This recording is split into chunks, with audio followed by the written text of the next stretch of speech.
Senhores, boa tarde. Nós vamos dar início a mais uma sessão clínica conjunta do Hospital Procardíaco com o Hospital Samaritano Paulista, desta feita com vários convidados ilustres. Nós vamos ter a oportunidade de apresentar no decorrer da sessão, mas antes, efetivamente, darmos início à atividade acadêmica, eu queria convidar o Dr. Carlos Lobet, diretor executivo do hospital, para fazer algumas palavras. Por favor, Lobet. Bom dia, senhores. Obrigado pela presença. Para o PRO é muito importante esse momento, principalmente essa sessão de hoje, que marca essa união entre várias instituições da UHG. Isso, particularmente hoje, é muito especial, porque o PRO sempre foi o maior centro, ainda é o maior centro transplantador privado do Rio de Janeiro. E o que a gente vê que o mercado ele se movimenta de forma bastante interessante. Um grande hospital de Niterói, essa noite, fez o seu primeiro transplante cardíaco. Um outro grande hospital aqui da Zona Sul, exatamente nesse momento, está fazendo o seu 7º transplante. Isso nos leva para a reflexão o quanto outros grupos conseguem trabalhar determinados sinergismos e a gente ainda tem um pouco de oportunidade para potencializar isso. E quando a gente vê, através desse movimento da sessão clínica, principalmente ciência cardíaca, a gente tem uma grande oportunidade. Certamente tem pacientes nos outros hospitais da UHG que poderiam estar sendo avaliados pelos nossos times da ciência cardíaca sobre a discussão se há ou não a indicação de transplante. E a gente efetivamente, assim como a gente já faz há muitos anos no AVC, onde com a parceria do PRO a gente consegue ajudar na seleção daquele paciente que vai fazer a trombectomia, um projeto vencedor, quase 2.500 pacientes submetidos a esse tipo de avaliação, através da telemedicina. Eu acho que aproximar os grupos de ciência cardíaca dos nossos hospitais poderá trazer esse mesmo resultado. A gente tem milhares de pacientes de ciências cardíacas avaliados, para que a gente possa definir quais são os que vão se beneficiar do transplante e efetivamente a gente está buscando soluções comerciais para transplantar aqui. Então é com muita alegria que a gente vê esse momento, porque essa união pode potencializar as nossas forças, trabalharmos em conjunto, sem dúvida nenhuma, nos tornará mais forte do que segmentados. Obrigado, pessoal. Retornando então à nossa pauta acadêmica, eu queria mais uma vez então dar boas-vindas a todas. Baruzzi, nosso grupo do Samaritano Paulista, nosso boa tarde também, reiniciando nossas sessões que foram extremamente proveitosas em 2019. Aí estão alguns dados que nós trouxemos de 2019, foram 144 sessões clínicas realizadas, distribuídas desde atividades semanais, como a sessão clínica geral e a sessão Sexta Consciência, passando por sessões de sociedades, sessões de especialidade que nós temos, uma sessão conjunta com Texas Heart. Então, nós temos aqui um cardápio enorme de atividades acadêmicas acontecendo nesse espaço do Centro de Estudos do Procardíaco, que é aberto a todos, e eu queria convidá-los, então, para 2020, fazer parte também desse grupo que participa de forma efetiva, constituindo lá as 144 sessões de 2019, que servem, na realidade, como um desafio, como um estímulo para todos nós podermos fazer mais e melhor em 2020, contando com a presença de todos vocês. A sessão, então, de abertura é uma sessão que ela vai ser coordenada pelo Dr. Marcelo Montera, que é conhecido de todos vocês, e Marcelo é o coordenador da Clínica de Insuficiência Cardíaca e vai nos iniciar, então, com o tema de cardiomiopatia de múltiplas causas, como avaliar. A insuficiência cardíaca foi muito debatida aqui no ano de 2019, tendo Montera como o grande piloto desse modelo assistencial e nos ensinando e nos apresentando várias oportunidades de melhoria no atendimento desses pacientes. E hoje, então, ele montou um super time para poder vir aqui conversar com a gente a respeito desse tema. A apresentadora vai ser a doutora Luíse Freire, hoje membro do grupo de insuficiência cardíaca. Luíse ex-residente aqui do hospital, tem participado também de uma forma bastante efetiva das nossas atividades acadêmicas, e um grupo de debatedores de primeira linha, Dr. João Mansur, obrigado pela presença, Hospital Samaritano, Celso Musa, American Medical City, Luiz Antônio Campos, infelizmente, não vai poder estar presente por motivos pessoais, Dr. Marino de Oliveira, Dr. Arnaldo Rabichovski, Dr. Cláudio Chinoco Mesquita, do nosso trio de ases de imagem aqui do Procardíaco, doutora Mariana Reis Madeira, do Hospital Mário Leone, doutor Eduardo Ruas, do Hospital Santa Lúcia, doutor Gustavo Laufer, do Hospital de Clínica Jacarepaguá, e doutor Carlos Loja, que não pôde estar chegando, então. Bom, então nós estamos iniciando então as nossas atividades da sessão clínica hoje com esse tema e, na verdade, seguimos ainda essa semana com mais duas atividades. Na sexta-feira, Nutrição e Comportamento, que é uma sessão coordenada pelo Cláudio Domênico, e vai nos trazer nutrição e comportamento, música e emoção no ensino médico. Dr. Marcelo Rivas, que está com uma experiência bastante interessante na Universidade do Estado do Rio de Janeiro, dentro desse aspecto, e Dr. André Souza também participa dessa sessão. E na sessão Sexta Consciência, Diagnóstico por Imagem, Ischemia Trial, o Cláudio trazendo, então, o Cláudio Tinoco trazendo essas informações, o que isso está impactando efetivamente para o clínico e para o médico de imagem, os resultados do estudo Ischemia. Então, meio-dia da próxima sexta-feira, estaremos juntos aqui debatendo mais esse tema importante da cardiologia. Queria pedir ao Marcelo, então, para poder assumir, então, essa moderação e a gente dar início à sessão propriamente dita. Muito obrigado a todos. Bom, em primeiro lugar, obrigado pela presença de todos.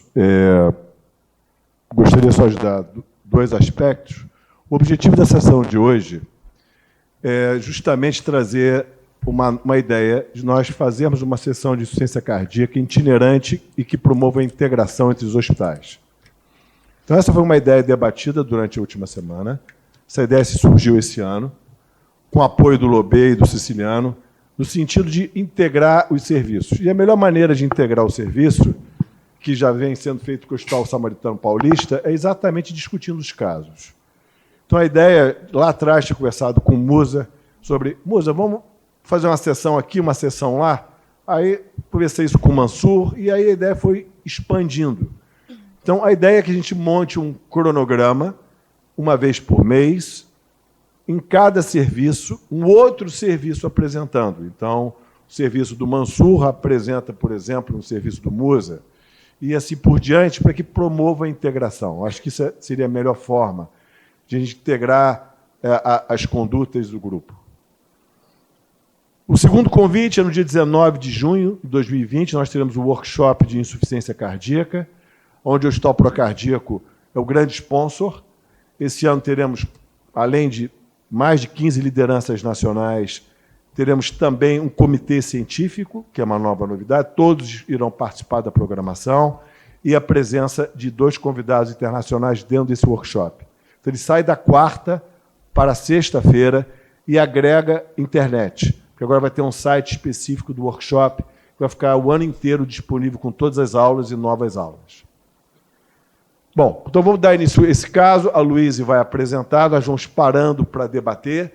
É um caso muito interessante e, assim, é importante que todo mundo participe no debate e eu vou incentivar bem isso. Luiz, vamos lá. Boa tarde a todos. Para a gente falar sobre esse caso, a gente vai ter que voltar um pouquinho no tempo. Em 2018, uma paciente do sexo feminino, de 37 anos, foi para uma consulta queixando de cansaço iniciado no ano de 2013. Ela possui um diagnóstico ecocardiográfico de cardiomiopatia hipertrófica anterior não obstrutiva, desde os 12 anos de idade, fazia acompanhamento regular com ecocardiogramas e era assintomática até o ano de 2013, quando ela apresentou um quadro de edema agudo pulmonar, ficou internada, edema agudo relacionado a uma infecção urinária, e desde a alta, em novembro de 2013, ela evoluiu com dispneia com piora progressiva. Inicialmente eram os grandes esforços, mas 2 anos antes dessa consulta, ela começou a piorar, passando a ter dispneia em repouso e associada a edema de membros inferiores. História patológica pregressa, pedi para vocês prestarem bastante atenção, ela tinha uma esclerose múltipla, diagnosticada em 2017, ainda sem tratamento, tinha essa cardiomiopatia hipertrófica e tinha um cateterismo de 2004 normal. Ela estava em uso já de carvedilol 25 2 vezes, ramipril 5 uma vez, aldactone e Lasix. História familiar dela bem robusta, uma irmã, 4 tios por parte de pai, 2 sobrinhas com diagnóstico de hipertrófica, pai e tia tiveram morte súbita, bem jovens, e tem um filho que teve diagnóstico de hipertrófica aos 9 meses, que vinha fazendo acompanhamento ecocardiográfico. Do exame físico dessa consulta, não tinha nenhuma alteração que chamasse muita atenção. Laboratório também sem alterações dignas de nota. E esse é o eletrocardiograma que ela realizou nessa consulta. Então, mostra uma sobrecarga atrial, hipertrofia ventricular esquerda, com atraso também de condução intraventricular. Alguém quer acrescentar algo no eletro ou não? Tem uma supercarga biatrial, tem uma sobrecarga ventricular esquerda, predomínio mesoseptal, é o que chama bem a atenção disso, e tem um dado que é importante nos pacientes portadores de hipertrófica, que é esse entalhe no início do QRS. Quando você tem esse entalhe no início do QRS, lembrando a onda delta, chama-se distúrbio de condução intraventricular presente no paciente portador de cardiomiopatia. Isso é um indicador de dispersão elétrica, que pode indicar presença de fibrose a nível miocárdico, ou doença infiltrativa. Ou seja, você tem uma capacidade de ativação alentecida no meio do processo.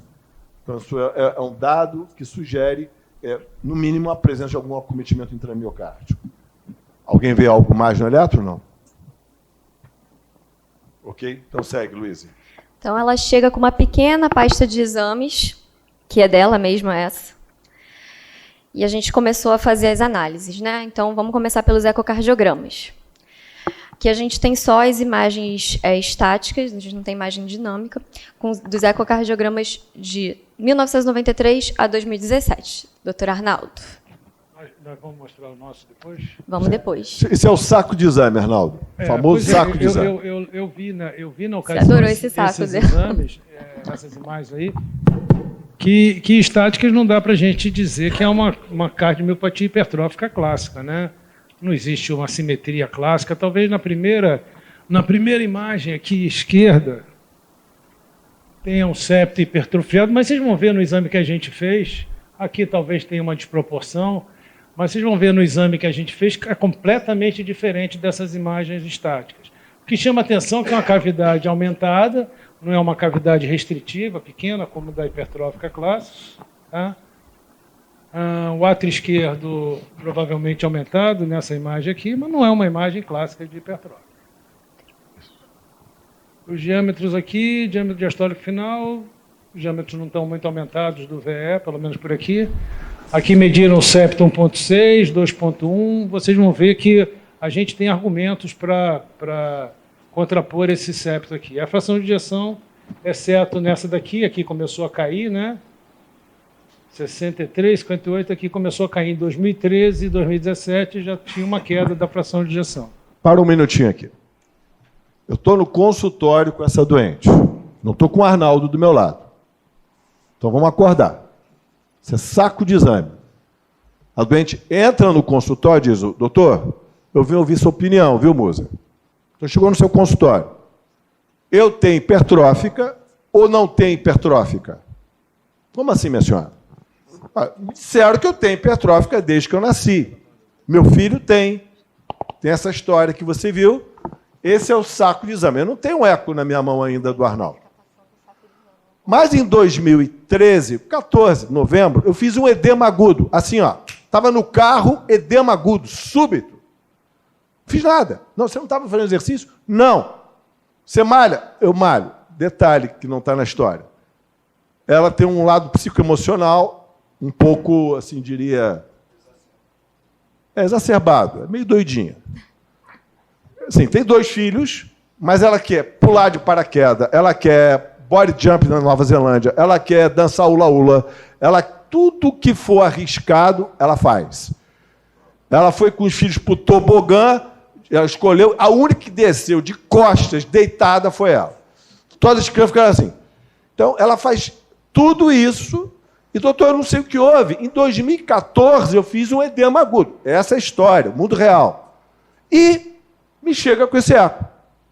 Marcelo, isso aqui poderia muito bem ser a evolução de uma hipertrófica evoluindo para disfunção, tá? Isso aí é uma coisa que é descrita, não é muito frequente na hipertrófica evoluir com disfunção ventricular esquerda, mas tudo bem, poderia ser compatível. Então vamos parar aqui que você acabou de falar. Mansur, você que faz eco, veio doença com cardiomiopatia, é comum uma hipertrófica estalando o dedo, sair de cavidade normal, função normal, e ela teve um edema agudo ali em 2013. De repente, estufa o coração?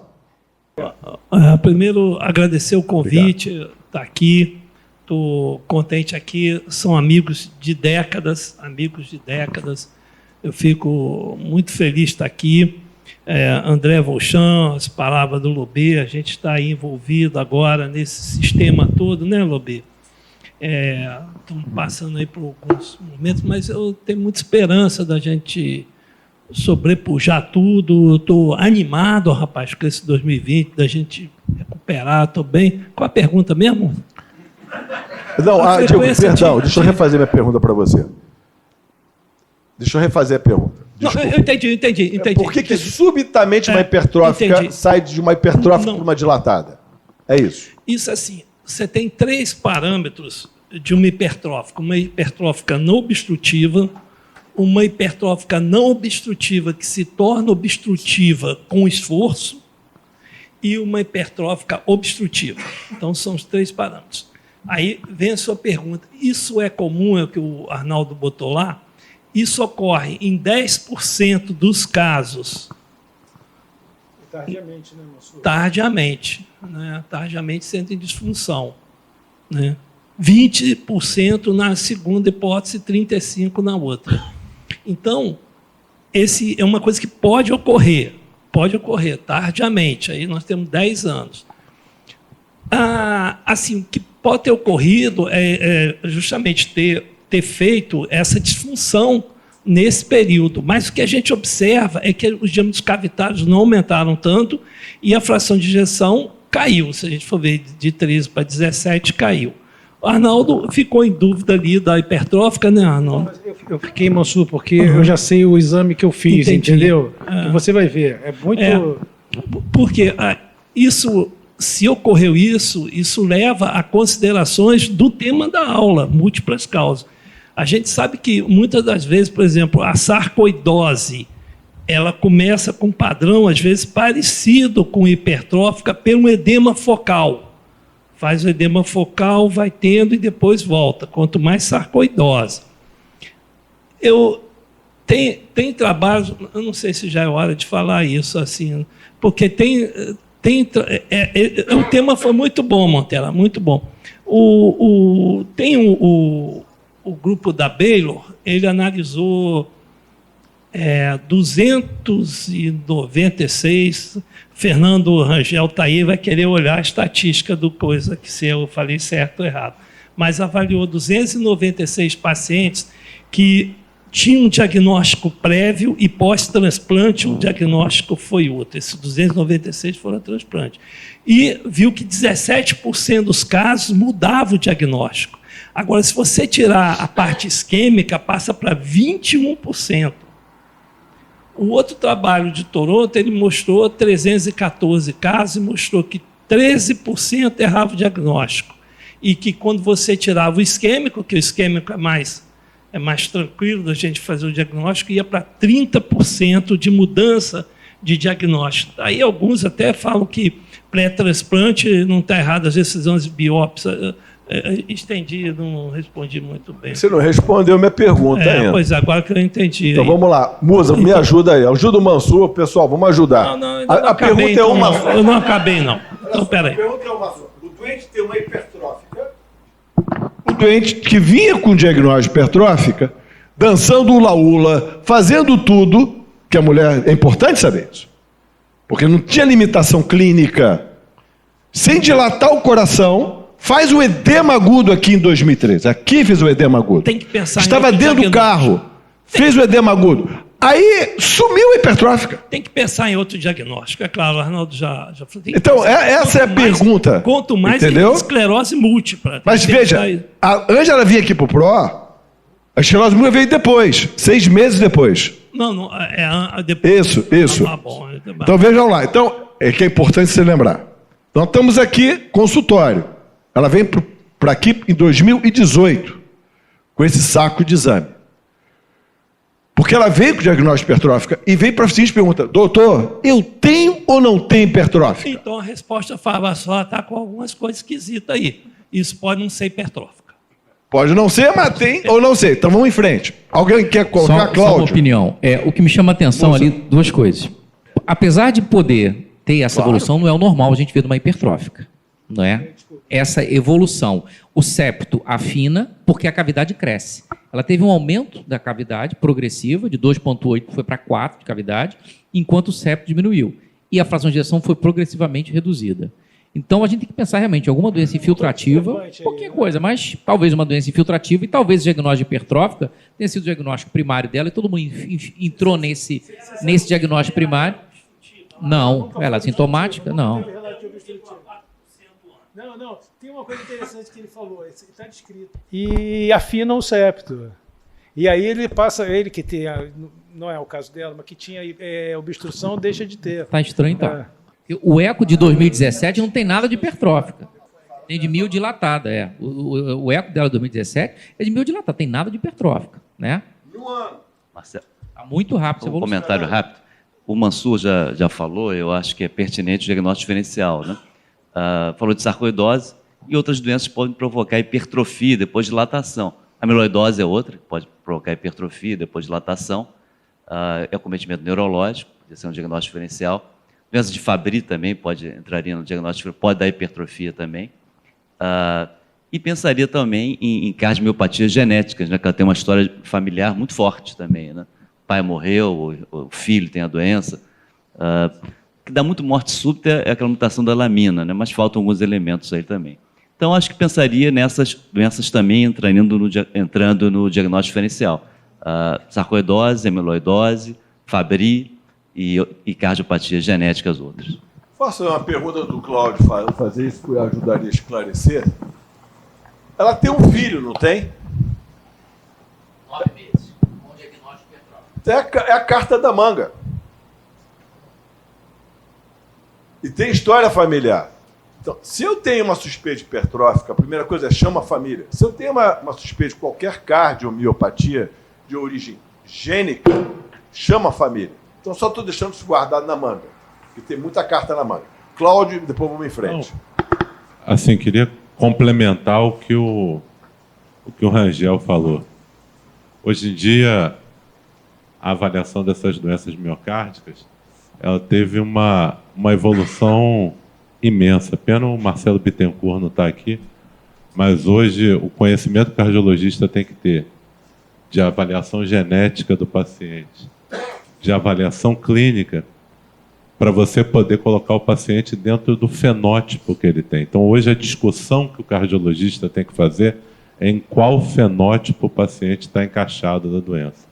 A cardiomiopatia hipertrófica tem mais de 80 mutações que respondem pela cardiomiopatia hipertrófica, e cada uma dessas mutações tem características diferentes: hipertrofia mais da base, hipertrofia concêntrica, tem uma só que é a hipertrofia da ponta, tem outra que é só a hipertrofia de músculo papilar, tem outra que não dá hipertrofia nenhuma, só vai dando fibrose, o doente tem morte súbita.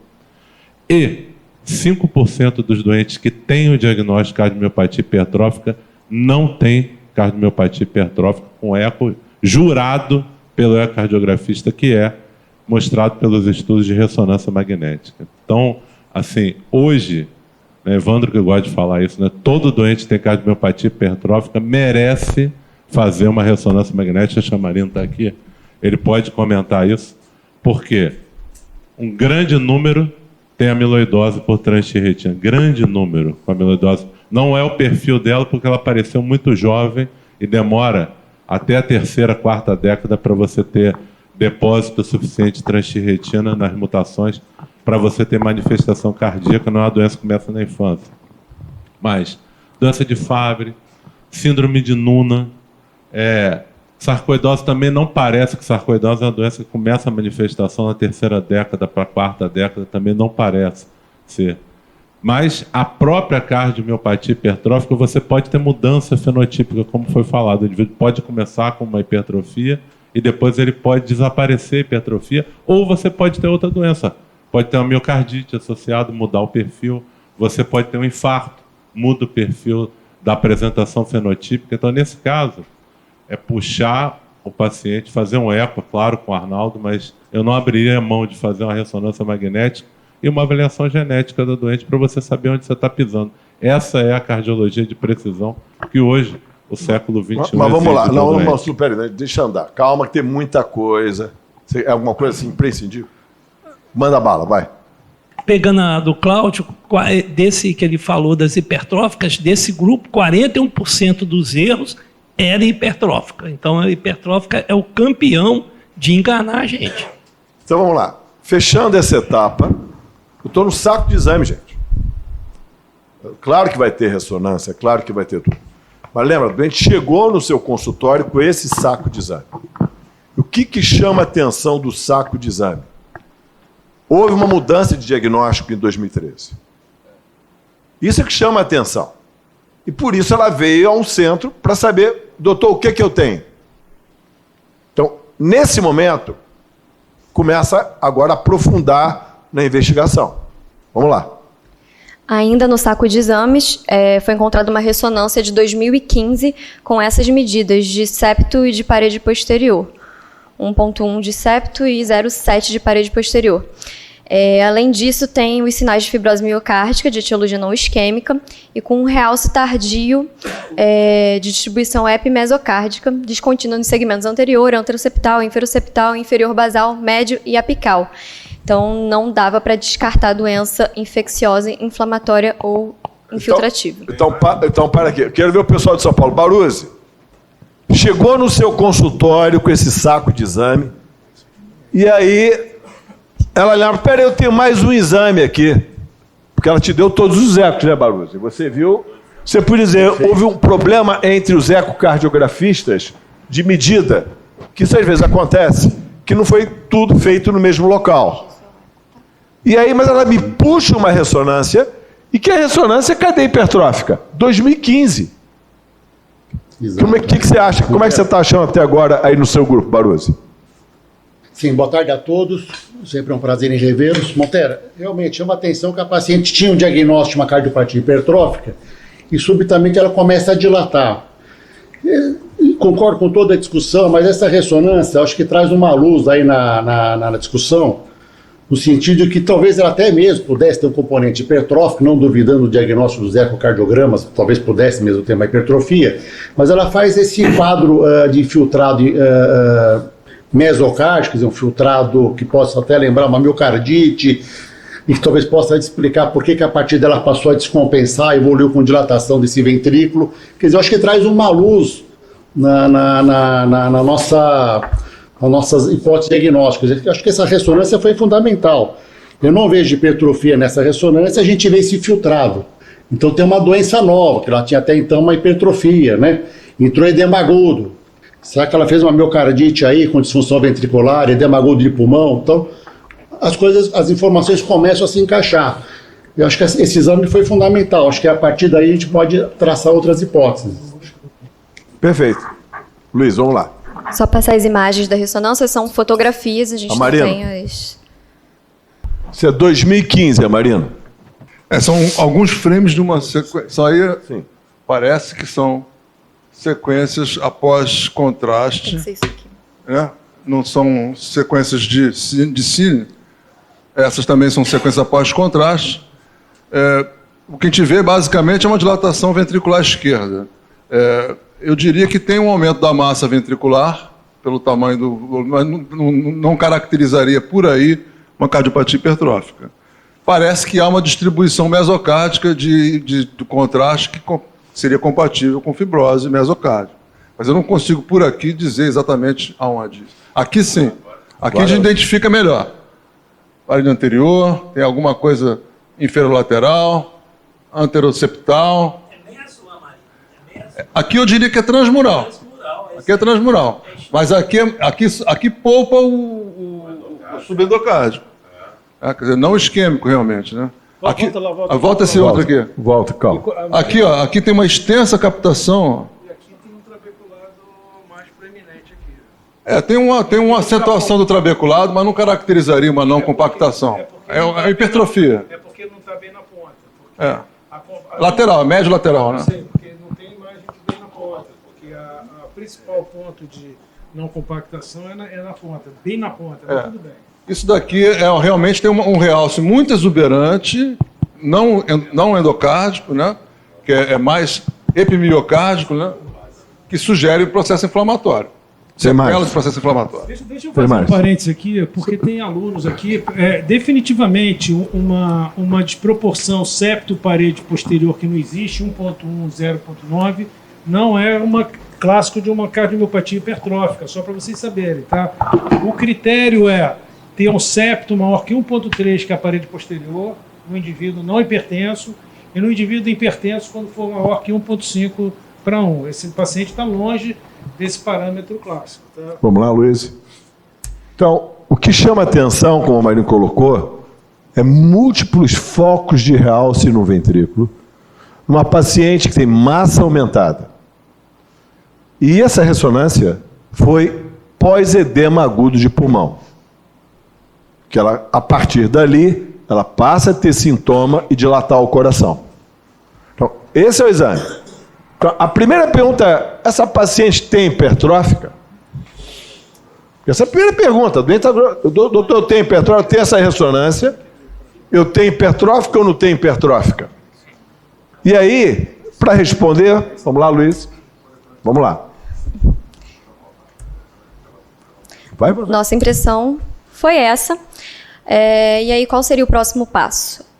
O próximo passo, então, foi ser encaminhada ao centro de C, fazer um ecocardiograma, ressonância, Holter e o filho fazer um novo eco. Então, o ecocardiograma agora é feito com o Dr. Arnaldo.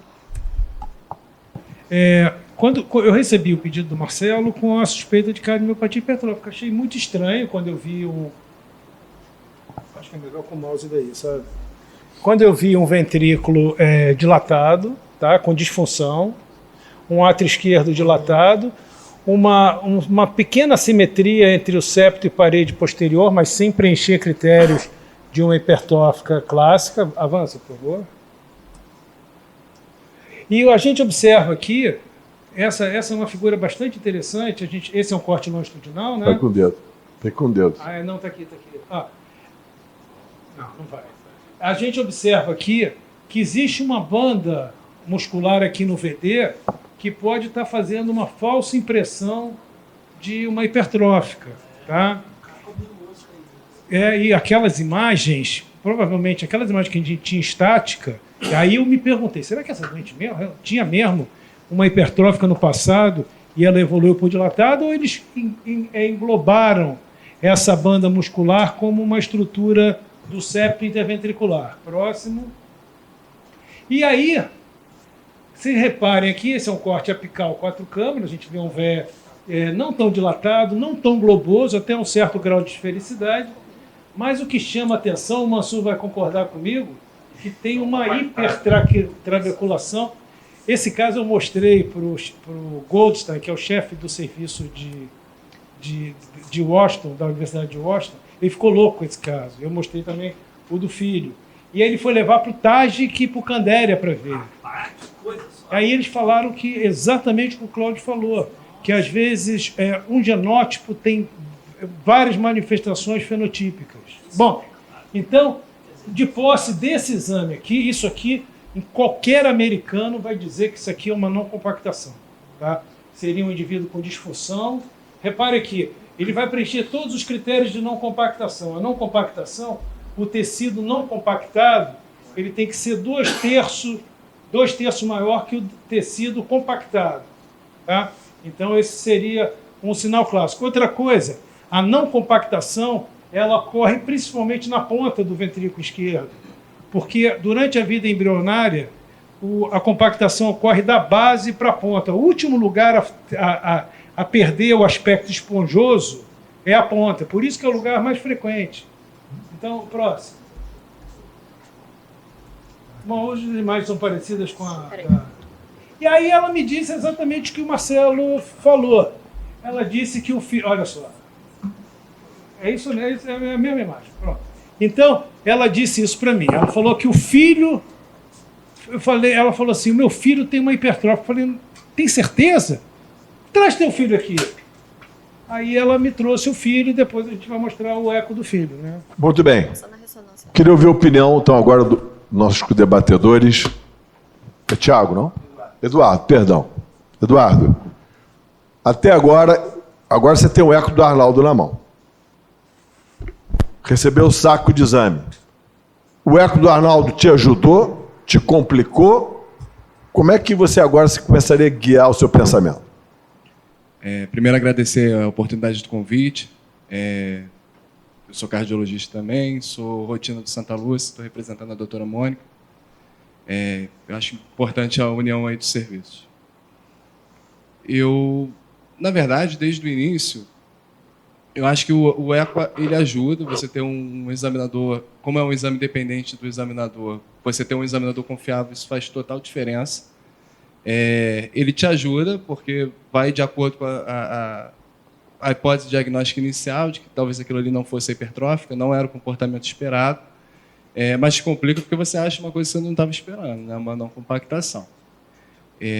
Eu acho que dentro daquilo tudo que já foi exposto aqui, eu iria também para a avaliação genética desse paciente e rever a questão dos familiares, os parentes próximos que ainda estiverem vivos, para poder tentar entender se isso de fato é ou não é o diagnóstico diferencial para ela.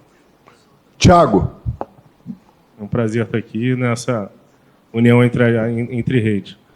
Não, anuncia o hospital, por favor. Perdão. É o Hospital Mário Leone, sou gerente médico do Hospital Mário Leone em Caxias.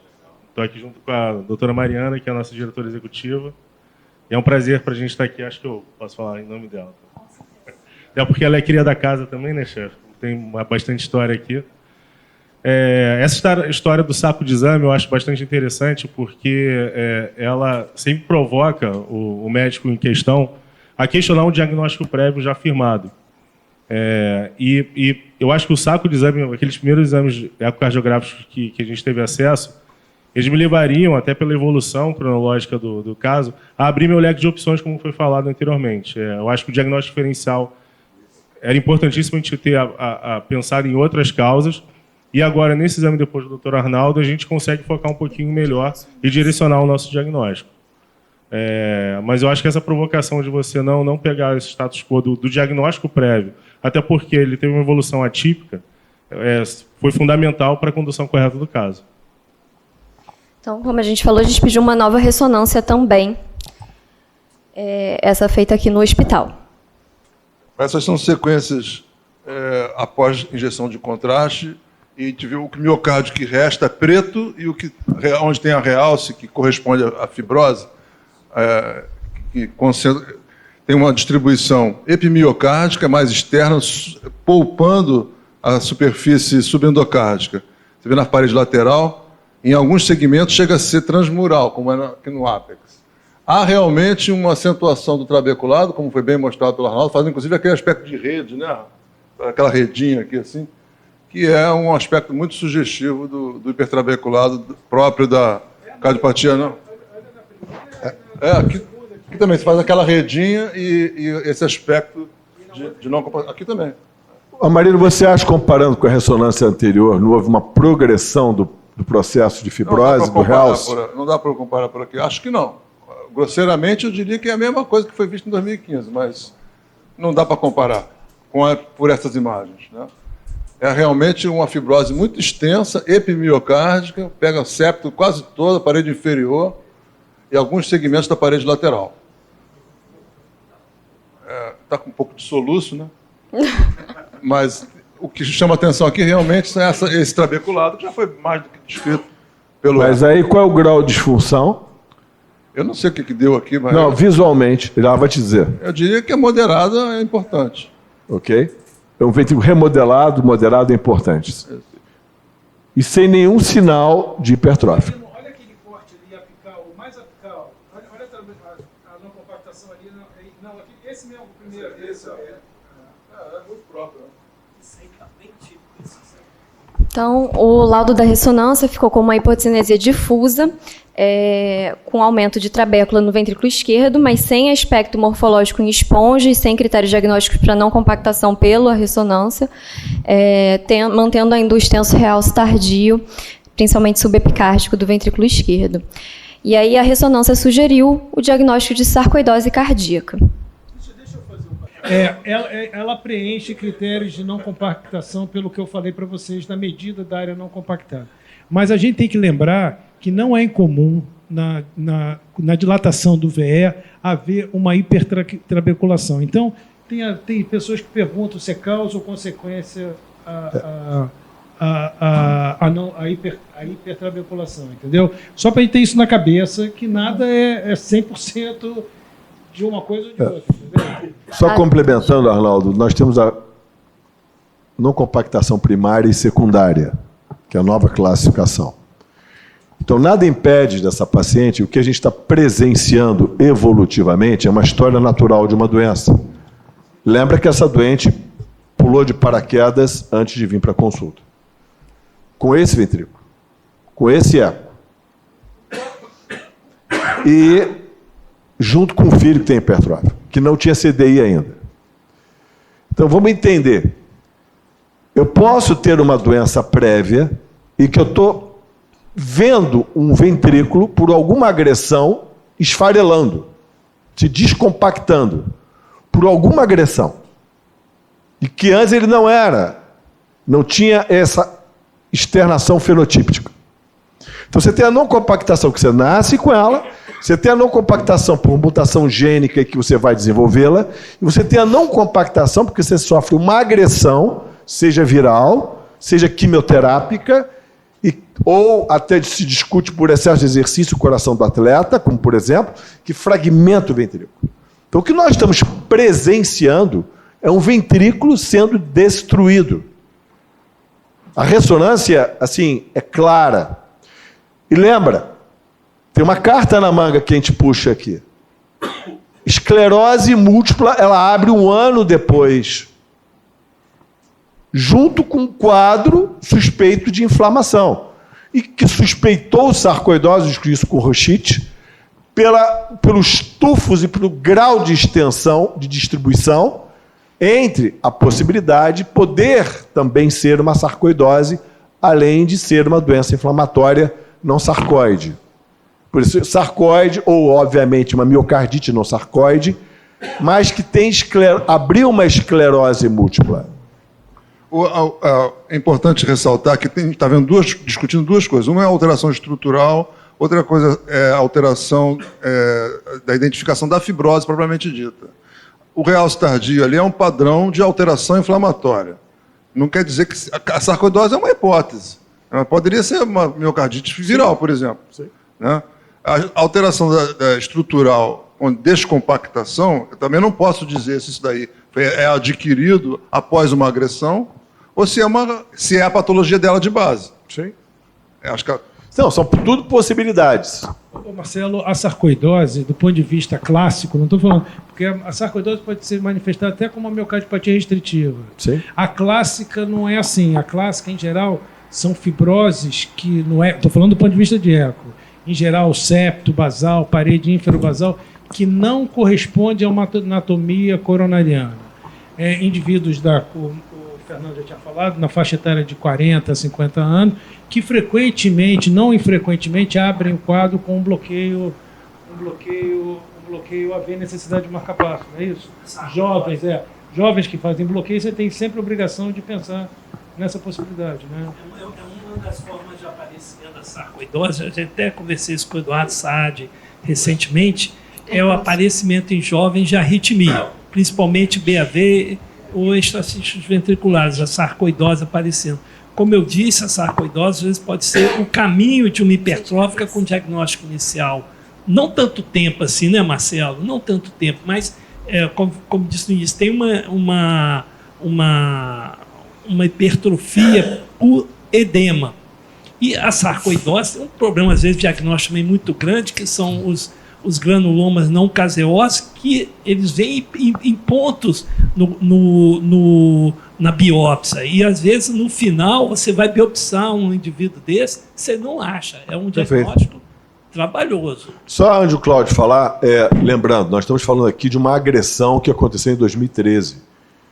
Algo agrediu. Então, entre as possibilidades, como a Marina lembrou, o exame da ressonância sugere um processo inflamatório, e dentre os processos inflamatórios tem a miocardite viral, a autoimune e a doença do sarcoide. E ficou aventado essas possibilidades em 2013 como causa da mudança da esterilização do eco. Cláudio. Eu queria falar que a sarcoidose hoje está cada vez mais frequente. E quando você encontra um paciente, como o Mansur falou, Arnaldo falou, né, com menos de 50 anos, que abre com distúrbio de condução, BAV, hoje é obrigatório você pensar em sarcoidose. Foi apresentado no Congresso Brasileiro de Cardiologia a experiência com pacientes menos de 50 anos que apresentam BAV. O número de casos de sarcoidose é imenso. Então, hoje, é uma boa prática nesses pacientes que você suspeita de sarcoidose fazer o PET scan. Eu acho que hoje, né, a gente tem a experiência, o Tolobê conseguiu essa parceria com o Hospital Samaritano, a gente já tem alguns pacientes aqui do Procardíaco que já fizeram o PET lá, e através de um processo de supressão, que você faz uma manipulação da dieta, você suprime a captação do coração, quando você dá o FDG, que é a glicose marcada com flúor, e capta no coração, você vai encontrar o processo de atividade. Então, nessa paciente, frente a esse exame, o passo seguinte não é você propor uma biópsia, não é você invadir, porque a sarcoidose é uma doença sistêmica. Às vezes tem um gânglio aqui no pescoço que vai captar, você vai biopsiar e vai dar o diagnóstico da doença cardíaca, sem precisar agredir o miocárdio. Então, nesse caso, frente a essa ressonância, o passo seguinte que eu tomaria com essa paciente é indicar um PET scan. Perfeito. Você já enxergou lá na frente. Vamos lá, como sempre. Passando rapidamente pelo laudo da ressonância, a gente também viu o ecocardiograma do filho. E o filho, né? Antes do teste genético, um eco genético. Vamos lá? E Arnaldo, alguma dúvida, não? Eu levei um susto quando eu vi o eco do filho. Porque o filho... Ele já estava com 13 anos aí nessa... Esse sim é uma forma clássica de hipertrófica, né? Tem uma grande desproporção entre o septo e a parede posterior. A gente não observa... Existe um granulado típico também de hipertrófica. A gente não observa movimento sistólico anterior da mitral. Tem mais?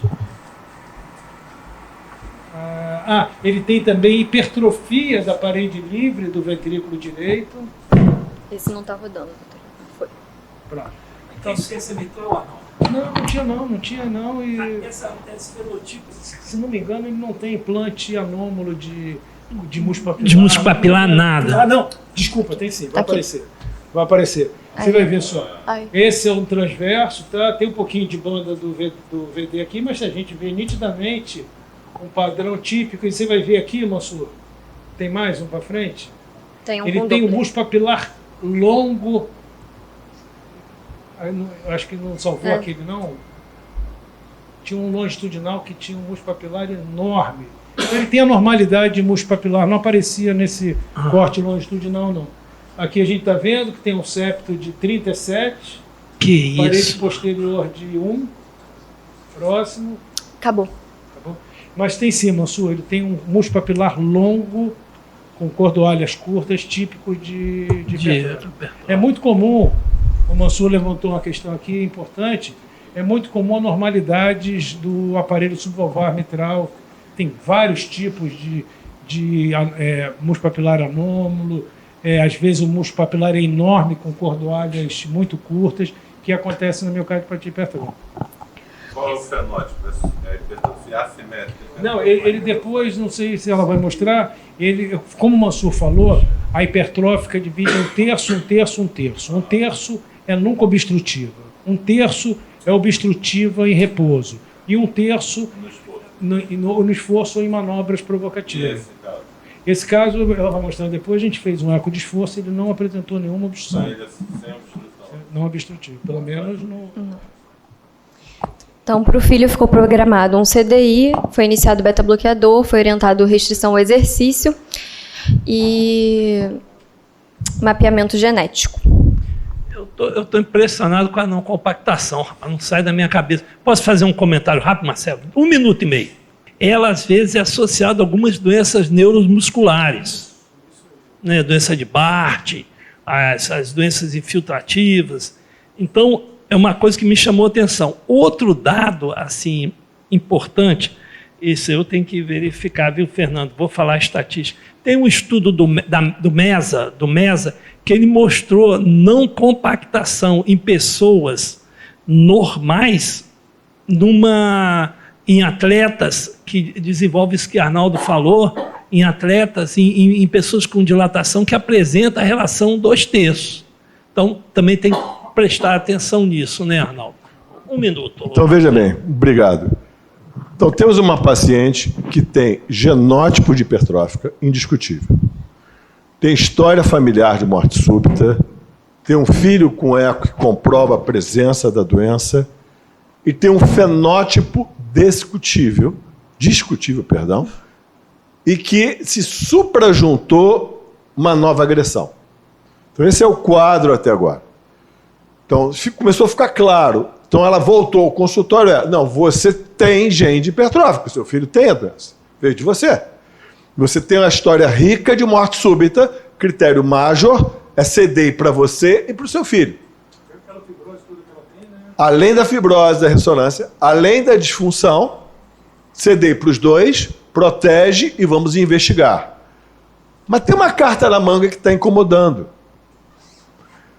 Ela abre logo depois do edema agudo da agressão do miocárdio uma esclerose múltipla. Isso está incomodando. Vamos lá? Que só para ilustrar que existem trabalhos associando a presença de esclerose múltipla com cardiomiopatia dilatada. Esse primeiro é cardiopatia dilatada idiopática, mas também existem relatos de sarcoidose, mas na verdade falamos de neurosarcoidose associada à esclerose múltipla. Obrigado. Nesse momento, então, a gente está com essas suspeitas clínicas. Então, o PubMed é isso, né? Você coloca lá, você encontra. E há uma associação de doença autoimune, que é uma doença autoimune, esclerose múltipla, ativação miocárdica de doença autoimune ou inflamatória e desenvolvimento de esclerose múltipla. Opa! Aí, próximo. Então, eu já sei que ela tem um genótipo da hipertrófica. O que está agredindo esse miocárdio? Musa, como é que você investigaria dentro dessa sequência no seu consultório? Acho que a ideia do Cláudio é interessante. Acho que um PET-CT talvez pudesse elucidar um pouco o diagnóstico extracardíaco e a gente tentar afastar outras causas que possam ter acometimento causado essa miocardite dessa paciente. Cláudio, qual é a... Se o PET-CT for positivo, eu sei que eu estou... Eu já vou pegar a frase do meu mentor.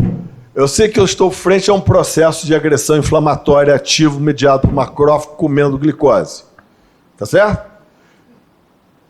Só que isso tem muitas doenças que induzem a isso.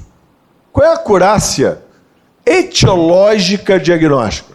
São duas perguntas diferentes. Uma coisa é a acurácia da agressão. Ok, ele deu positivo. Se acender a lâmpada, eu sei que meu miocárdio está sendo agredido, mediado por macrófago. Mas isso não liga automaticamente a sarcoidose, liga? Então, é ótima a sua pergunta, né? O diagnóstico de sarcoidose cardíaca tem duas maneiras de você fazer. Um é através da histopatologia, só que a histopatologia é pobre, é uma doença focal. Frequentemente as biópsias do coração, elas vão redundar em fracasso. A sarcoidose ela comete isoladamente o coração em 5 a 10% dos casos. 90% dos pacientes ou mais têm doença em outro lugar. O PET-CT hoje consegue, fazendo o exame de corpo inteiro, ver acometimento de linfonodo mediastinal, acometimento de glândula salivar.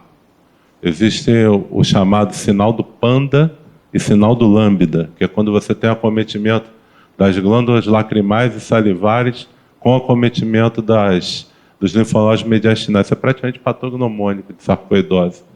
Mas se você tiver, a gente teve um caso recentemente, o paciente ele tinha só linfonodos no pescoço e linfonodos traqueobrôncicos, né? Além do acometimento cardíaco. Biopsiou aqui, você encontra o granuloma não caseoso com a facilidade que evita, né, o procedimento.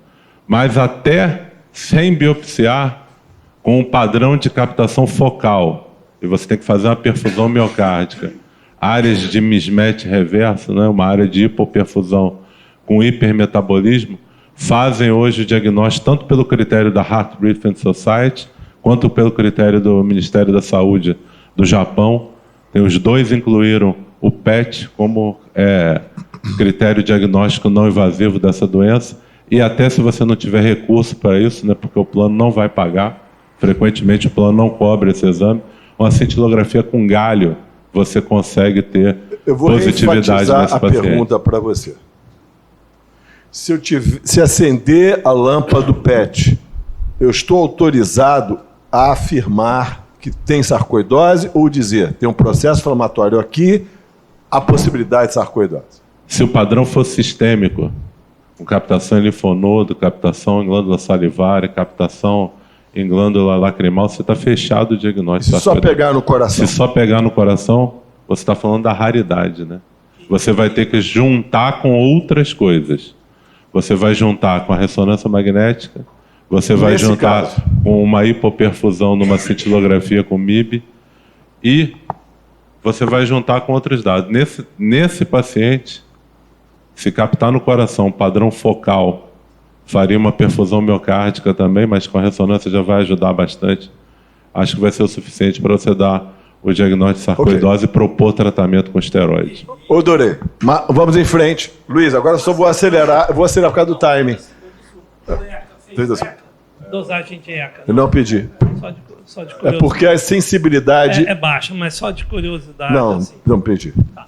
Vamos lá, então agora vamos acelerar. Então a gente fez o PET, só mostrando que ele é recomendado pela diretriz europeia. E aí tá a imagem. Tem alguém aqui da Unimed que ficou de vir? Não? Então, Cláudio, por favor. Ensina pra gente. Vai lá. Aqui é um exame feito, né, com a supressão da captação fisiológica de glicose no coração. Então, esse aqui é um corte, né, como se fosse do eco. Você está vendo no eixo curto o coração. E tem captação no septo, parte da parede anterior, parte da parede lateral, e aqui não tem captação nenhuma. Aí tinha que fazer aqui uma comparação com a ressonância magnética, se a área da fibrose, você lembra, Marina? Se é a dessa parede lateral? Não.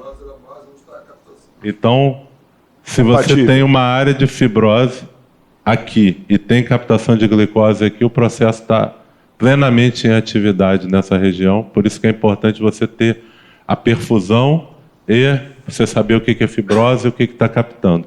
Hoje, o melhor exame, a gente não tem ainda no Rio de Janeiro, vai ter, acho que o grupo do DASA está instalando esse ano, é o PET ressonância. O PET ressonância, num único exame, você tem as duas coisas. Hoje tem 2 máquinas no Brasil, uma no Einstein e outra no HC da USP. Né? E aqui você vê com mais facilidade o corte tipo o 4 câmaras do eco, né? Todo o septo captando, e aqui a parede lateral não capta. Então você tem um processo inflamatório em atividade do miocárdio, que é bem fácil você correlacionar. Meu único, porém, assim, eu não vi o laudo do exame, mas eles devem ter feito com a dieta apropriada, né? Que é crítico para esse exame. Você tem que induzir um jejum no paciente de 12 horas. Um único tic-tac que o doente comer estraga o exame. Um único tic-tac, porque ele tem que ficar com a glicemia baixa para não ter efeito da insulina jogando glicose no coração. Então você sabe que essa glicose que está captando aqui não é no miocárdio, mas é em célula inflamatória, como Monteiro falou. Então você está vendo que tem um montão de inflamação no coração. A doença tem atividade e eu não vi o corpo inteiro. Não tem imagem do corpo inteiro, não? Não fez da cabeça, fez, mas da raiz da costa. Só tinha captação no coração. Só no coração. Para mim, está autorizado a fazer um teste com esteroide. Ok, então, ver frente a isso, eu vou acelerar por causa do tempo. Feliz da vida. Porque existe associação de esclerose múltipla com sarcoidose. Feliz da vida. Sendo que, lembrem, isto aqui foi 4 anos após aquela primeira ressonância. Então, ela tem 4 anos de atividade de doença. 4 anos. Só lembrar isso. E dançando hula-hula. Tinha vindo de uma aula de dança de hula-hula. Com aquele ventrículo. Nós consultamos o Charité. Então, o Charité, a gente está alinhado com o Chutais. Nós não tratamos, Cláudio, baseado no PET. Não, a gente biopsia. Vamos lá. Então, foi feita a biópsia. A gente usou diretrizes para se basear nessa conduta também. Tanto a brasileira quanto um grupo europeu. E aí foi feita a biópsia endomiocárdica. Vou pular para a parte mais importante aqui, que está na próxima folhinha. Que é isso aqui. É a maior contagem de parvovirose encontrada até hoje no Charité. Não só tem contagem, quanto foi feito o estudo de RNA replicante, está replicando o parvovírus. O próprio Chutais dá o laudo pessoal dele, está ali embaixo, ela vai mostrar. Liga expressão genética contrária à sarcoidose, porque nós fizemos essa requisição. Você não precisa acertar no foco.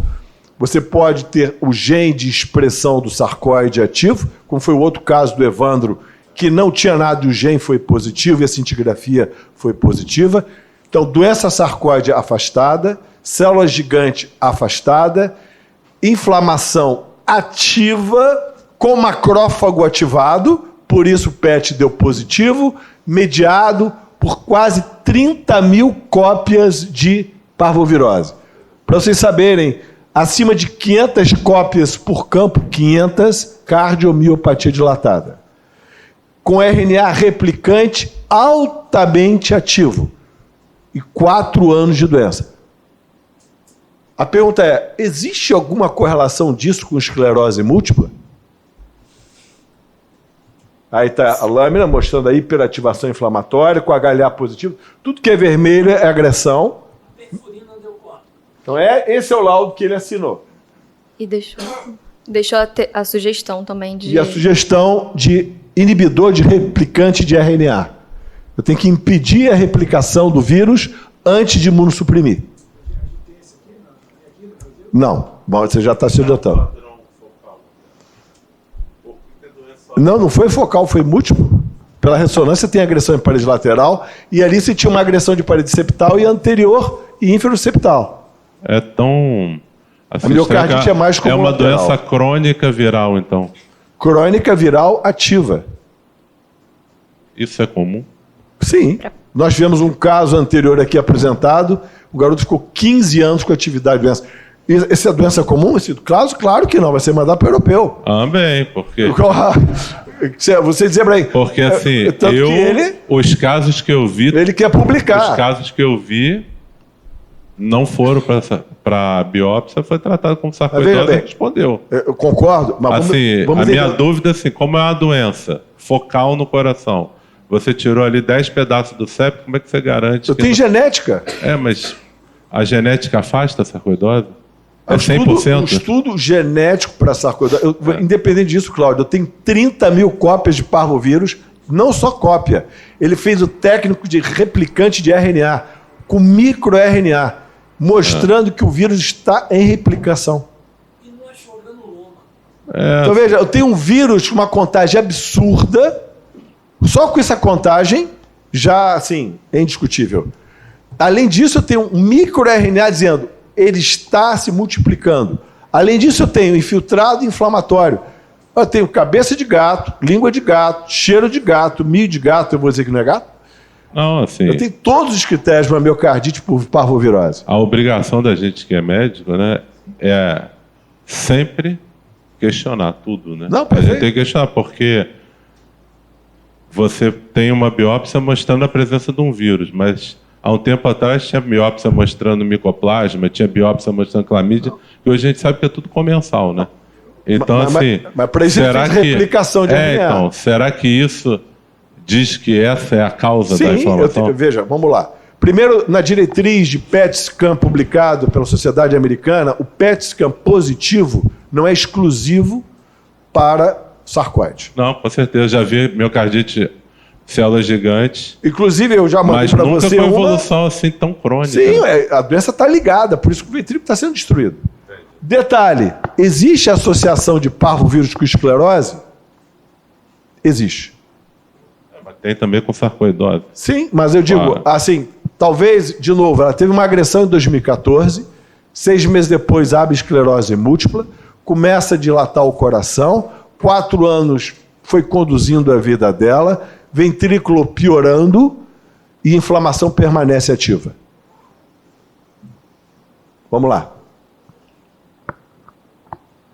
Esses são os trabalhos publicados, uma revisão agora, mostrando que lá em cima a gente separou as miocardites com a parvovirose. A parvovirose, só 50% do seu corpo tem a capacidade de limpar. 50% fica. Próximo. E quando fica, o prognóstico é ruim. As formas de tratamento é imunoglobulina, interferon beta, inibidor de RNA, imunossupressão pós-inibidor de RNA. Próximo. De imunoglobulina, o que você tem, ela atua mal na parvovirose. Ela limpa bem o resto. Parvovirose, metade continua ativa. Próximo. Mas os estudos com imunoglobulina, esse foi um estudo publicado em 2010, é o mais clássico, usando a imunoglobulina para parvovirose, conseguiu melhorar a função, melhorar a qualidade de vida. Próximo. E o interferon beta é uma outra opção. Precisa tentar desligar o sistema imunológico. E você vê que com a utilização de interferon beta e parvovirose, você consegue cair de 55% para 7% de atividade. Próximo. E com isso, diminui a replicação. Aqui embaixo é a fração de ejeção. Ali é a carga viral, quanto cai de carga viral. Próximo. E o que acontece com o eco? Você consegue melhorar o eco a longo prazo se der interferon beta, que é outra opção. Próximo. Esse aqui foi o Schultais que mandou para a gente, é uma publicação que ele tem, nova, o estudo BIC usando interferon beta, que é outra opção. Só que no Brasil ela não pode fazer interferon beta, porque a Anvisa não autoriza para parvovirose, só para hepatite. E é caríssimo o tratamento. Então ela não pôde fazer o interferon beta. Próximo. Então ele sugeriu a telvibudina. E próximo. E ele tem essa publicação de telvibudina. É a primeira publicação a nível mundial. E ele se predispôs a mandar da Alemanha para ela. Próximo. E aí, essa é a publicação, mostrando em cinza a replicação que acontece. Do lado esquerdo baixinho é o controle, o do meio é o não tratado e o cinza é tratado. Próximo. E ali a caspase, a redução da caspase e a apoptose. Próximo. Mostrando melhora de função e qualidade de vida. Próximo. E aí foi o que a gente fez. E foi o que foi feito. Então ela adquire telvibudina, leva 6 meses o processo de conseguir trazer da Alemanha a telvibudina, para ela poder iniciar o tratamento com inibidor de RNA. Então já temos 4 anos e 6 meses de doença ativa, tentando frear o processo. Aqui a gente não está esperando, aquela fibrose é fibrose. Será que é impedir a destruição desse coração? Próximo. Essa foi a ventriculografia que foi feita... Pô, claro. O que a gente tem de reação adversa dessa droga? As reações adversas com o inibidor de RNA, esse estudo volta, ele se mostrou seguro frente ao placebo, na conclusão. Foi um estudo de segurança como objetivo primário. As reações que você pode ter são reações que possam estar vinculadas ao sistema imunológico. Você pode favorecer a infecções oportunistas nesses pacientes. E ela, com crossover, ela se mostrou segura. Então foi liberado na Alemanha a partir disso. Na verdade, ele mostrou, quando ele mandou para a gente isso aqui, não tinha sido publicado ainda no ESC. Que é o primeiro, que é um manuscrito ainda. Exatamente. Isso ele tinha enviado o paper para o European Heart Journal. E agora já está publicado no European Heart Journal esse ano. Próximo. Pois não? Tem algum sinal de conhecimento? Boa pergunta. Todo perfil imunológico negativo, FAM, ANCA, fator reumatoide, nada que pudesse ter uma doença cruzada associada a isso. Mas depois que a gente viu aquela contagem de parvovirose e a associação de parvovirose estimulando o desenvolvimento de esclerose múltipla, porque é uma doença autoimune, por ser um estímulo autoimune, quando pode estimular em reação inflamatória. A gente fez uma cintilografia, uma ventriculografia por cintilo para poder comparar no pós-tratamento, já que ela estava com CDI e não poderia fazer a ressonância. Essa é a ventriculografia antes da teobivudina. Na próxima a gente vai ter uma comparação. Que são as imagens. E aí, 1 ano depois, ela já tinha implantado o CDI, ela levou 6 meses para começar a teobivudina, então começou mais tardiamente. O filho ainda não tinha feito mapeamento genético pelo custo. Ela fez os 6 meses sem efeitos colaterais. Ela, depois que terminou a teobivudina, ela começou o tratamento para esclerose múltipla. Ela só fica com sintomas de C quando está em vigência do tratamento para esclerose múltipla. Nos outros momentos, ela está em classe funcional 1. Está em uso de losartana, aldactone, Concor, Lasix 3 vezes por semana. Ela fez um ecocardiograma de controle, não foi feito aqui, então a gente também só tem imagem estática, só tem o laudo deles, que as imagens estão aqui, nessa figura, que são da última coluna, mais dilatada a cavidade, e as medidas estão aqui para a gente fazer uma comparação. A fração de ejeção mensurada, houve uma melhora às custas de aumento do volume diastólico, porque o volume sistólico praticamente não mudou. Então, na verdade, ela aumentou o volume ejetivo, porque dilatou. E a incursão da parede aumentou, ela saiu de uma incursão, pode ver a variabilidade lá. Cláudio? Foi feito o strain global dessa paciente? Tem strain global. E aí, é muito? Era menos 11. Menos 11. Menos 11,6. Então, esse é o gráfico do exame, mostrando já ao final uma tendência de melhora da função ventricular. Próximo. E são as medidas da parede posterior e do septo. Após a agressão, como perdeu massa muscular. Próximo. Ela repetiu a ventriculografia. Só abrir um parênteses aqui. É muito importante, 4 minutos para acabar, que eu ouvi a opinião de todos, a radiotópica, a ventriculografia, é um excelente exame para cardiopatia que tem CDI, onde você não pode fazer eco, ressonância, para acompanhar a função ventricular e de sincronia. Então, ela é um excelente exame para você seguir função do VD e função do VE e volumes. Por isso que ela veio fazendo isso repetidamente, uma vez que ela não pode mais fazer ressonância. A gente não tinha o laudo definitivo. Até o fechamento dessa aula, mas o que foi interpretado pelo médico que fez o exame é que não teve uma alteração significativa evolutiva no exame. Repetimos também o PET, e vou mostrar as imagens a seguir. São exames comparativos. Do lado direito, do meu lado direito tem... Do lado direito de vocês. O lado direito de vocês é o início. O lado esquerdo... Isso. O lado esquerdo deles é 2020 e o daqui é o de 2018, Cláudio. Né? Aqui, pelo que eu entendi, o depois é aqui, né? É o depois e o antes. Isso. Aqui é o depois, aqui é o antes. Antes tinha inflamação, captação ponta, septo. Agora diminuiu muito, né? Praticamente captação perto do background. Ainda tem um pouquinho, né? Ainda tem muito pouco, mas o resultado, assim... significativo. Hoje, uma das maiores discussões que se tem nos congressos de medicina nuclear é como a gente vai dar a quantificação para o cardiologista, porque para sarcoidose, para miocardites, para processos de agressão inflamatório, a gente vai usar o PET como a medida para titular, escalonar um tratamento e desescalonar, continuar com a teobivudina ou parar, passar de corticoide para ciclofosfamida, interferon ou diminuir a dose do corticoide. O cardiologista vai passar a ter que tomar essas decisões, e a gente acha aí com os resultados aí de estudo Cantos e outras coisas, vai surgir hoje uma fase da cardiologia chamada imunocardiologia, que o cardiologista vai trabalhar o sistema imune como o reumatologista trabalha, como o clínico trabalha, como o hepatologista trabalha. Você vai ter que manipular o sistema imune do doente para tratar as doenças cardíacas. Então, o PET você pode ou fazer uma medida direta da quantidade de glicose que está captando, chama SUV, mas isso é muito focal, vai pegar o ponto que mais capta e vai dizer agora ele está captando menos. Ou você fazer um volume metabólico do coração, assim, o coração está captando tanto de glicose, e agora, depois do tratamento, ele só capta isso de glicose. Essa é a discussão atual. Então, baseado nisso, fechando, eu vou querer ouvir a opinião de todos para finalizar.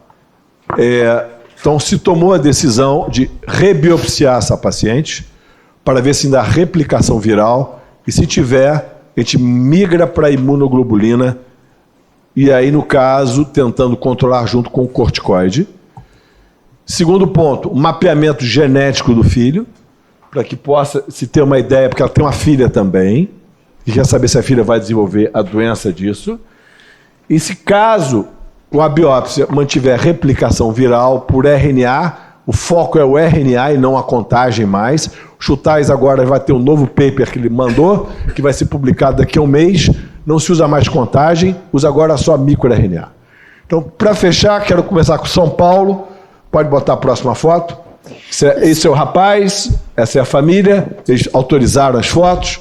São pessoas absolutamente ativas, embora eu já pedi muito para ele tomar cuidado com o stand de pedra e não se afastar muito lá em Búzios, porque se troço disparar lá no meio vai ser um problema, ele vai estar debaixo d'água. A foto dela eu botei no cavalinho, porque foi a que ela permitiu para ele não brigar, porque eu recebi alguns outros esportes no meu celular. Então... Fora o resto, tudo que faz, né? Pular de paraquedas abraçado com o filho. Baruzzi. Monteiro, reunião fantástica, parabéns aos colegas, muito obrigado pelos ensinamentos. Só uma pergunta, uma dúvida muito simples.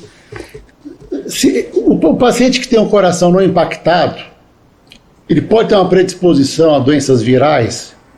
Quer dizer, por que esse vírus atacou dessa forma tão agressiva essa paciente? Será que esse coração previamente já adoentado, vamos dizer assim, foi um fator predisponente para esse estrago viral e permanecer o vírus ainda até os dias atuais? Quer dizer, existe uma predisposição, será, para isso? Sem dúvida Tem um editorial esse ano publicado no ESC falando exatamente isso que você acabou de falar. Eu tenho um filho de 3 anos e ele teve parvovirose. Claro, eu imediatamente botei ele no eco, chamei o Arnaldo, fiz tudo e me fiz também na minha mulher e no meu outro filho, né? Porque eu não sei se eu tenho o gene para eu desenvolver a miocardite. Né? Então, fez a síndrome de Geneva. Todo mundo vai fazer eco no ano com o Arnaldo até ver se dilata. Sim, tem que respondendo. Eu não sei se eu tenho a predisposição genética à parvovirose. Toda criança escola, 75%, se você dosar, vai ter uma IgM positivo para parvovírus B19. Então a pergunta é, quem é o sorteado na sala que tem a predisposição da agressão miocárdica?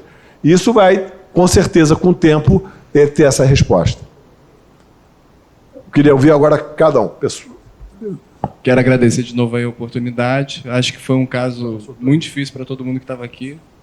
Eu sou relativamente novo na cardiologia comparado com os colegas. Então, agradecer mais uma vez a oportunidade. Eu acho que repetir a biópsia, a minha única dúvida você vai guiar pelo RNA e provavelmente está botando o aumento da dilatação ainda no contexto dela ter demorado 6 meses para começar o tratamento, enfim. Mas a captação do PET ainda, por mais que seja menor, o fato dela existir, para você ainda é um sinal de que possa existir? Essa é a dúvida. Tá, você não tem como relacionar uma coisa com a outra. Eu não sei se vai reativar novamente. Então, essa avibudina deu uma esfriada, para ter a avibudina. Será que não vai recrudescer? E só queria ressaltar que eu acho que é um grande exemplo de uma agregação de valor, porque se você comparar, por exemplo, as duas oportunidades de tratamento, com interferon beta, que não tinha, teria um custo muito elevado. E a gente acabou optando pela medicação específica alemã com um custo mais baixo, levando ao mesmo desfecho, provavelmente. Então, acho que a gente tem um valor agregado bastante legal nesse caso aí. Loja. Eu agradeço o Marcelo pelo convite. Definitivamente não me sinto habilitado para entrar no mérito técnico, mas eu trago, acho que a frase que o Cláudio falou, que do ponto de vista filosófico, eu acho que foi o que causou o bem para esses pacientes, né? Que é a gente, na posição que a gente está, tem por obrigação questionar tudo o que a gente encontra, né? Não existe fórmula mágica, não existe 100% na medicina entre o Júnior e Jamé, né? E a gente tem que estar sempre antenado e questionando se aquilo de fato... Foi o que você falou, eu poderia ter tratado a sarcoidose, poderia ter imunossuprimido, mas preferi biopsiar, questionando, até pegando o gancho do Cláudio, se aquilo de fato era sarcoidose, onde tudo se mostrava que seria sarcoidose. E esse tino é que fez com que a gente chegasse a um diagnóstico, talvez, da infecção pelo parvovírus. Parabenizar pela sessão, eu acho que essa é a mensagem. Busa. E eu acho que você está de parabéns porque você foi chato. Vocês não resolveram sentar no diagnóstico inicial. Nossa mulher estava até hoje com o diagnóstico e a gente está tentando alterar a evolução da doença e acho que é por aí mesmo. Tem que ser chato e tentar correr atrás. Parabéns. Mansur. O caso foi muito legal. Eu acho que um divisor desse caso foi a interrogação de outra doença em 2000 no edema agudo de pulmão. Ali foi um divisor de águas da interrogação, mesmo depois que o filho tinha hipertrófica. Esse eu acho que é o que se fala take home, né? Esse foi o grande chamado do caso, assim, que foi... Peraí, o menino tem hipertrófica, essa mulher tem hipertrófica. Agora, mas o que aconteceu? Porque a não compactação te levou para um caminho que achou, não, ela tem não compactação, mas não era não compactação. Aí o PET scan ajudou a abrir a janela, né? Acho que foi muito legal esse caso, assim, chamou atenção e interrogação. Não, a pergunta melhor desse caso, assim, ela não tem só hipertrófica, ela pode ter hipertrófica e mais alguma coisa que fez aquele edema agudo. Ela estaria em 10% dos casos de hipertrófica não obstrutiva que desenvolve insuficiência cardíaca. Isso leva a 1,7% ano de paciente. É muito pequeno para você ter o que Marcelo Montella falou, agudo.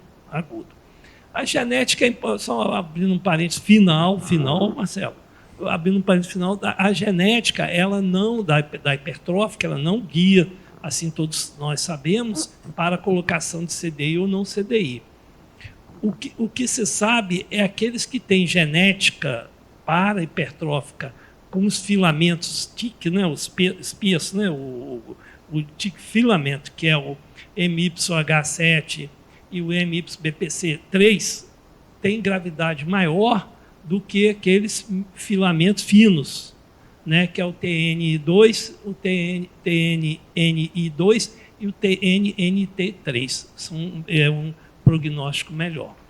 Obrigado, Marcelo.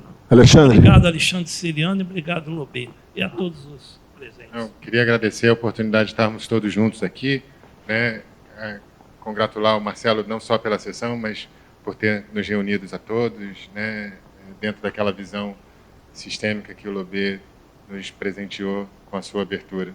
Acho que por conta do avançado da hora, queria pedir a permissão de fazer o encerramento, agradecendo aos nossos amigos de São Paulo, aos nossos amigos que vieram nos prestigiar, a apresentação da Luíse e a todos vocês que estão aqui com a gente até agora. Muito obrigado.